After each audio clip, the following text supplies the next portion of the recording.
Halo semua, kembali lagi di channel Bochnime. Sebelum kita mulai, klik tombol subscribe dan aktifkan notifikasinya supaya kalian tidak ketinggalan info dan teori terbaru mengenai One Piece. Sekarang lanjut ke pembahasan.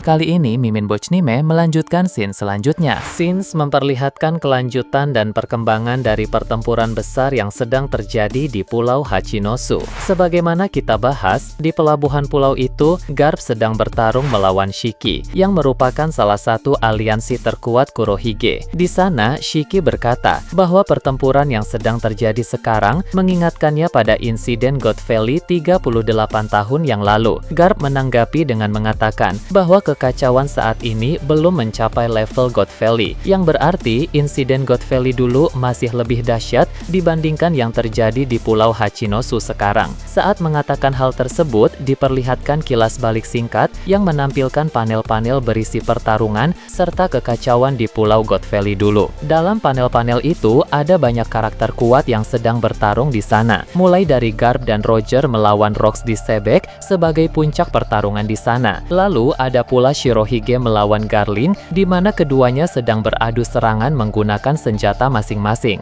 Kemudian ada Rayleigh yang bentrok melawan Shiki, dan ada Paul Gaban yang sedang dalam pertarungan sengit melawan Big Mom. Selain itu, ada juga pertarungan-pertarungan lain yang tak kalah menarik, seperti Sigul versus Kaido, Wang Chi versus Sunbelt, dan juga para kru lain, baik dari bajak laut Rox maupun bajak laut Roger yang bentrok dengan kesatria suci dan angkatan laut. Salah satu marinir yang bertarung di sana adalah Bogart, karena seperti yang kita tahu dari chapter kilas balik, Bogart ikut bersama Garp ke Pulau God Valley. Dengan melibatkan begitu banyak karakter kuat dalam pertempuran seperti itu, tidak heran menurut Garp, level kekacauan dalam insiden God Valley masih lebih tinggi dibandingkan kekacauan di Pulau Hachinosu sekarang. Kembali ke masa kini, Shiki pun berkata bahwa memang untuk level kekacauan di Pulau Hachinosu sekarang belum setara dengan insiden God Valley dulu. Namun, situasi yang terjadi sekarang cukup untuk membuatnya bernostalgia akan peristiwa di masa lalu itu. Ditambah lagi, Shiki menduga bahwa pertempuran di Pulau Hachinosu ini masih akan terus berkembang menjadi lebih besar lagi. Garp yang mendengar itu tidak mau terus berbincang, sehingga dia langsung menerjang ke arah Shiki dan menggunakan teknik tinju baru. Jika teknik-teknik Garp sebelumnya adalah tinju tunggal yang kuat seperti Galaxy Impact atau Galaxy Divide, kali ini serangannya terlihat cukup berbeda. Garp melancarkan tinju beruntun dengan dampak yang relatif lebih kecil dibandingkan Galaxy Impact maupun Galaxy Divide. Namun, walaupun dampaknya lebih kecil, tinju ini sangat cepat dan beruntun sehingga sangat efektif untuk digunakan dalam duel seperti sekarang. Sementara itu, di bagian lain Pulau Hachinosu, pertempuran antara Kizaru melawan salah seorang bajak laut senior kembali ditampilkan kelanjutannya. Bajak laut senior ini merupakan salah satu aliansi Kurohige. Dia memiliki banyak pengalaman dan kemampuannya tidak bisa diremehkan, sehingga dia mampu menghadapi Kizaru yang ada di sana. Namun tentu saja, dalam pertarungan itu Kizaru mampu unggul. Setelah keduanya saling serang dengan berbagai teknik, akhirnya Kizaru melancarkan serangan pamungkas untuk mengalahkannya. Sang admiral itu menciptakan beberapa klon, lalu semua klonnya itu menerjang ke arah bajak laut tersebut untuk menyerangnya secara bersamaan. Hal itu pun membuat bajak laut itu langsung tumbang. Para krunya yang menyaksikan kekalahan kapten mereka menjadi sangat terkejut. Fokus mereka teralihkan untuk sementara waktu, sehingga pasukan angkatan laut mendapat kesempatan bagus untuk menyerang para kru bajak laut tersebut.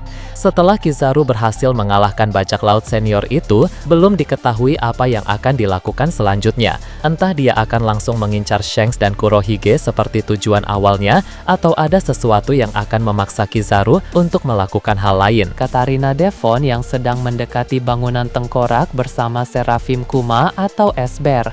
Alasan Devon datang ke sana adalah untuk melaksanakan perintah dari Kurohige. Kurohige memiliki rencana rahasia yang harus dilakukan oleh krunya di bangunan tengkorak. Awalnya, Kurohige memerintahkan Shiryu untuk melakukan hal tersebut, namun Lukiru menyusul Shiryu ke dalam untuk menghalanginya. Bahkan, di tengah pertempuran, terjadi kehancuran di lantai atas tempat Limjus berduel melawan Avalo Pizarro. Limjus dan Avalo Pizarro pun terjatuh musuh ketemu Lukiru dan Shiryu, sehingga pertarungan di sana saat ini menjadi 2 lawan 2. Sudah beberapa waktu berlalu dan rencana Kurohige masih saja terhambat, sehingga Kurohige memerintahkan Devon untuk melaksanakannya. Devon pun langsung melaksanakan tugas itu, tapi dia tidak mau memasuki bangunan tengkorak itu seorang diri karena yakin akan mendapatkan gangguan dari para kru lain. Maka Devon memanggil Esber terlebih dahulu untuk ikut bersamanya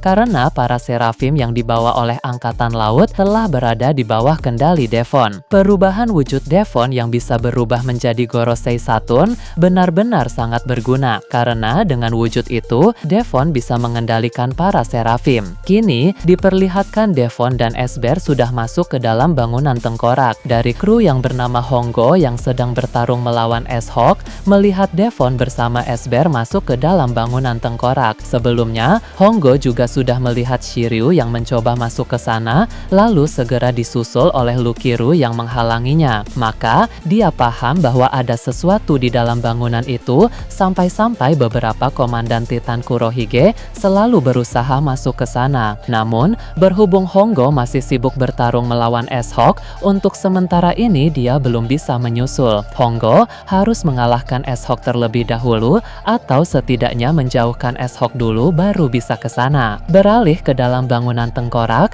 kedatangan Devon dan Esber membuat Lukiru terkejut.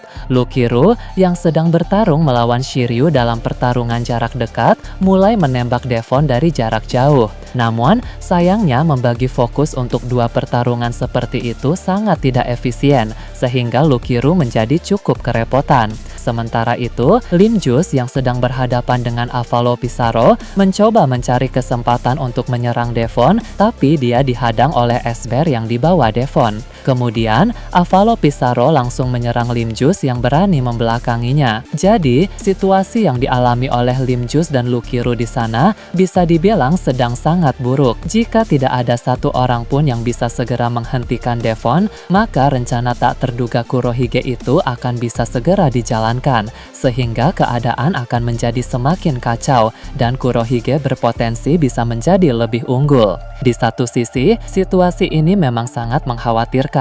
Namun, di sisi lain, rasa penasaran terhadap rencana Kurohige itu akan bisa segera terjawab. Beralih menyoroti bagian tengah pulau tempat pertarungan Shanks melawan Kurohige. Kali ini, mereka tidak bertarung secara brutal seperti sebelumnya. Mereka lebih banyak mengatur strategi dan melancarkan serangan dalam skala yang lebih kecil. Serangan itu pun harus dipastikan mengenai musuh dan tidak boleh meleset. Hal ini dikarenakan mereka berdua sama-sama sedang menghemat energi. Shanks tahu bahwa pertempuran masih akan sangat panjang, sehingga dia tidak boleh kehabisan tenaga di tengah pertempuran. Di sisi lain, Kurohige juga memiliki pemikiran yang sama. Namun, bagi Kurohige, alasan yang paling utama adalah karena rencana rahasia yang akan dia lakukan itu akan menguras banyak energi, sehingga dia harus mulai menghemat energi dari sekarang. Kurohige berkata bahwa sesuatu yang besar memang membutuhkan pengorbanan yang besar juga. Jika rencana rahasianya itu akan menguras banyak energinya, yang penting hal tersebut akan memiliki dampak besar. Shanks yang mendengar itu berkata, entah apapun rencana rahasia itu, yang pasti hal tersebut pasti berkaitan dengan Rocks de Shebek. Kurohige pun seketika tertawa dan berkata, Shanks, kau memang selalu menghalangi satu langkah di depanku. Dia bisa menebak semua rencana yang Kurohige susun. Entah itu berasal dari kemampuan Kenbonshoku Haki Shanks, kemampuan dasar Shanks, yang jelas kemampuan Shanks sebelum terjun ke Pulau Hachinosu, seperti halnya kita melihat semua dalam satu pandangan.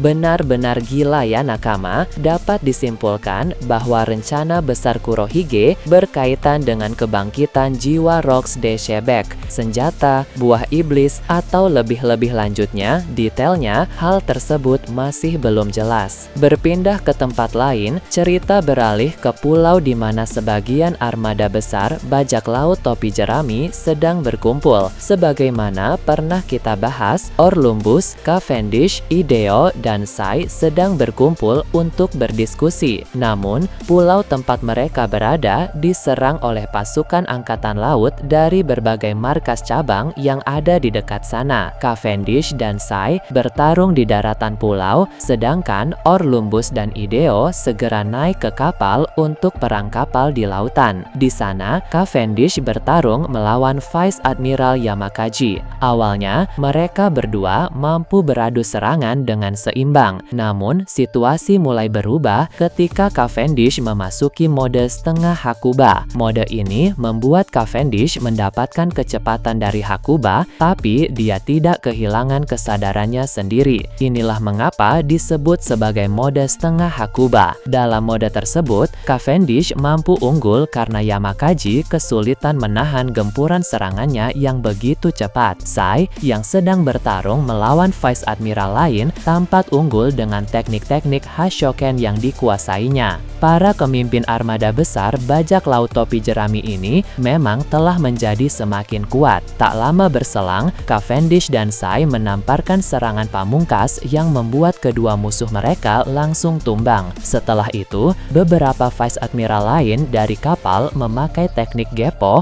untuk berjalan di udara menuju Cavendish dan Sai. Sedangkan untuk Orlumbus dan Ideo, awalnya mereka unggul dalam perang kapal karena Orlumbus sangat ahli dalam melakukan hal itu. Namun, situasi mulai semakin memanas ketika beberapa Vice Admiral naik ke kapal Orlumbus untuk bertarung secara langsung. Jadi, rupanya ada cukup banyak Vice Admiral yang berada dalam kapal-kapal angkatan laut yang mengepung pulau tersebut. Berpindah ke tempat lain, Pulau Karibari sebagai markas besar organisasi Cross Guild kembali mendapat sorotan.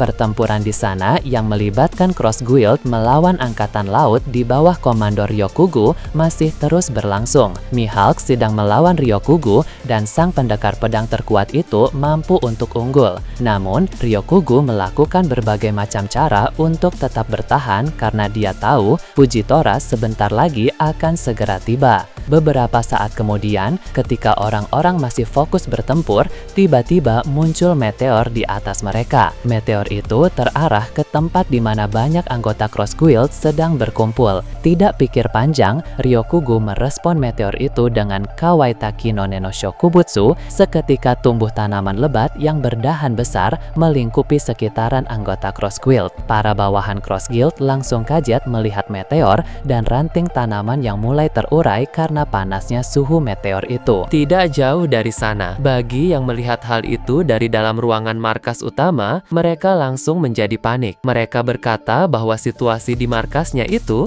pasti akan bertambah buruk dan pulau yang mereka tinggali itu berpotensi akan hancur. Bagi menyalahkan organisasi dunia bawah yang tidak becus dalam menghadang Fujitora di perjalanan. Sebab beberapa waktu lalu, mereka gagal menghadang Fujitora dan pasukannya di tengah lautan. Sehingga kini Fujitora sudah akan sampai. Namun yang bagi heran adalah di wilayah pelabuhan Pulau Karibari belum tampak ada kapal milik Fujitora. Tapi kenapa meteor yang dijatuhkan oleh Fujitora telah sampai dan menghantam markasnya? Di lautan yang tak jauh dari sana diperlihatkan Fujitora dan para pasukannya yang masih sedang berlayar. Rupanya posisi mereka belum mencapai pelabuhan Pulau Karibari, melainkan masih berlayar di lautan dekat sana. Tadi Fujitora sengaja menjatuhkan meteor dari kejauhan sebagai tanda bahwa bala bantuan sebentar lagi akan datang, supaya Ryogugyu dan para pasukan yang sedang bertempur di Pulau Karibari mempersiapkan posisi mereka, karena Fujitora sebentar lagi akan datang membantu. Aksi ini juga sebenarnya berguna untuk menyerang mental lawan agar para pasukan Cross Guild di sana menjadi panik. Ryogugyu yang sedang bertarung melawan Mihawk berkata, akhirnya tanda bantuan sudah datang. Setelah ini, Mihawk pasti akan terpojok karena harus melawan dua admiral sekaligus. Namun Mihawk tampak biasa saja. Dia tetap tenang dan sama sekali tidak khawatir meski sebentar lagi akan datang satu admiral tambahan. Mihawk berkata, mau itu satu admiral ataupun dua admiral, keadaan tetap akan sama saja. Cross Guild akan tetap bertahan dan melampau ke depan di luar harapan kalian. Di Pulau Elbaf, cerita beralih memperlihatkan sekelompok prajurit raksasa baru yang tiba di area sekolah Walrus. Di antara mereka, 3 prajurit raksasa yang tampak sangat kuat menjadi sorotan utama. Mereka bertemu dengan Rayleigh yang kemudian menjelaskan situasi di tempat itu. Setelah mendengar penjelasan, ketiga raksasa tersebut segera bergegas untuk membantu Franky dan Bonnie dalam menghadapi Killingham. Pasalnya, Rayleigh telah mengungkapkan bahwa kesatria suci itulah yang menjadi dalang di balik kemunculan monster-monster mimpi buruk. Kehadiran ketiga raksasa ini tentunya akan memainkan peran penting dalam mendukung Franky dan Bonnie. Namun kemenangan mereka belum pasti, karena untuk mengalahkan kesatria suci tanpa Haoshoku diperlukan strategi yang sangat kreatif. Sebab serangan biasa saja tidak akan efektif mengingat Killingham mampu meregenerasi dirinya berulang kali. Bagaimana menurut kalian terkait ini?